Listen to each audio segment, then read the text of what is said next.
naghahanap ka ng another spotted na food trip, tara, samahan nyo na ako dito. Ito yung tipong pupunta ka sa mall tapos bigla mong naisip, saan kaya meron nito? Gustong ko kumain nito. Bili mo ito. Meron kaya dito nun? O diba? Kaya tuturo ko sa inyo kung saan ito matatagpuan. Kaya panoorin mo ang video na ito. Located nga pala ito dito sa Taguig City. Kung tawagin ay Market. O diba? Kung ikaw ay mapapasyal dito, ito lang yan sa main entrance. Tara, simulan natin dito. Kung mahilig ka sa sweet corn, ayan o, napakasarap o. At meron silang mga mango, kakainin mo na lang. May mga butche, ayan o, yung sa mahilig sa ganyan o. May mga kakanin din sila dito. Ayan o, may mga ube, alaya, mandu, ayan o, kimbap beef, kimbap tuna, kimbap ham, yan, marami sila dyan. Yun o, kung mahilig kayo dito sa ganitong pagkain, yan, meron sila dito parang Chinese o. Yan, combo 1, combo 3, yan.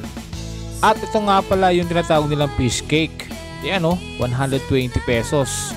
Marami kayo mapagpipilian dito, may mga corn dog, may chicken, yan, napakasarap diba? Yan o. At pagdating naman sa mga kakanin, meron sila dito iba't iba. Ayan o. May mga suman, ube, at kung ano-ano pa. Napakasarap, di ba? Ayan o.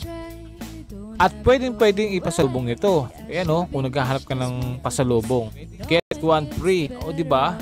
Napakasarap niya mga yan.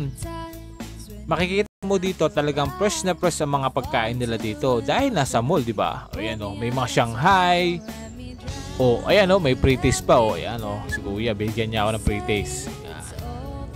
Ito nga pala yung Timplador. Ayan, de Cebu.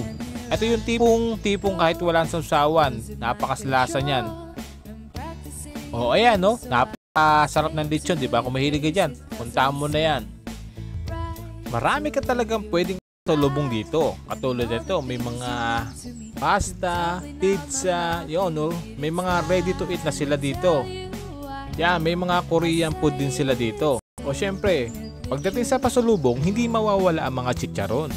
Ayan, napakadami, di ba? At syempre, hindi mawawala ang iba't ibang flavor ng longganisa. At may mga butido. Ayan, may organic salt egg pa. At pagdating sa mga pagkain, hindi mawawala ang mga inumin dito. Katulad nito, may mga fresh na prutas. Ayan. So, yun. Kung nagustuhan mo naman ang ating video, huwag kalimutan mag-follow, like, and share para maging update ka sa ating mga video. Maraming salamat sa ulitin!